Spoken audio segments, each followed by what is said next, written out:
নেটফ্লিক্সে অ্যাকশন চলচ্চিত্রের কোনো অভাব নেই, হোক তা তাদের নিজস্ব প্রোডাকশন বা অন্য উৎস থেকে লিজ নেওয়া ছবি।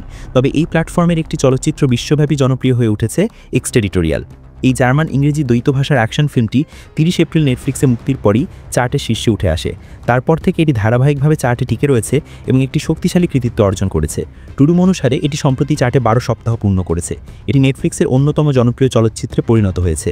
21 থেকে 27 জুলাই সময়কালে এক্সটেরিটোরিয়াল ছিল নেটফ্লিক্সের টপ 10 নন ইংলিশ মুভিজ তালিকার 10ম স্থানে এবং এই সপ্তাহে এটি 8 লাখ ভিউ যোগ করেছে।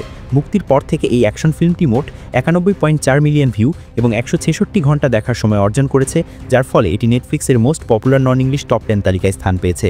2025 সালের মাঝামাঝি সময়ে নেটফ্লিক্স তাদের এঙ্গেজমেন্ট রিপোর্ট প্রকাশ করে, যেখানে এক্সটেরিটোরিয়াল ছিল ইংরেজি এবং অ-ইংরেজি উভয় ভাষার সবচেয়ে বেশি দেখা চলচ্চিত্রের মধ্যে 4র্থ স্থানে। তখন এই ফিল্মটির ভিউ ছিল 88 মিলিয়ন। এটি পিছনে ফেলেছে অন্যান্য জনপ্রিয় ফিল্ম যেমন টম হার্ডি অভিনীত হ্যাভক 87 মিলিয়ন ভিউ এবং দ্য রুসো ব্রাদার্স নির্মিত ব্যয়বহুল সাইফাই দ্য ইলেকট্রিক স্টেট। বিশেষভাবে হ্যাভক এবং এক্সটেরিটোরিয়াল একসাথে মুক্তি পেয়েছিল এবং হ্যাভকের তারকাশক্তি বেশি থাকলেও বাজে রিভিউর কারণে সেটি পিছিয়ে পড়ে। এর বিপরীতে এক্সটেরিটোরিয়াল ছিল এক আন্ডাররেটেড চলচ্চিত্র, যেটা নিয়ে তেমন কেউ আলোচনা করেনি কিন্তু দর্শক ধরে রাখতে সক্ষম হয়েছে। তবে এত সফলতার পরেও দর্শক রিভিউ খুব একটা ইতিবাচক ছিল না।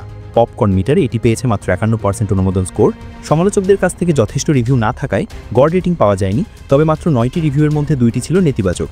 এক্সটেরিটোরিয়াল চলচ্চিত্রটি একজন নারীর গল্প, যিনি তার ছেলেকে খুঁজছেন, যিনি জার্মানির একটি আমেরিকান দূতাবাসে ভিসা অ্যাপয়েন্টমেন্টের সময় নিখোঁজ হয়ে যান। তবে এই নারী একজন সাধারণ মানুষ নন, তিনি একজন প্রাক্তন স্পেশাল ফোর্স সদস্য, যিনি বিপজ্জনক পরিস্থিতি থেকে লক্ষ্যবস্তু উদ্ধার করতে পারদর্শী। ঘটনার মোড় নেয় যখন দূতাবাস তাকে বোঝাতে চেষ্টা করে যে তার ছেলে কখনই সেখানে ছিল না। এরপর তিনি একটি অন্ধকার ষড়যন্ত্রের মুখোমুখি হন।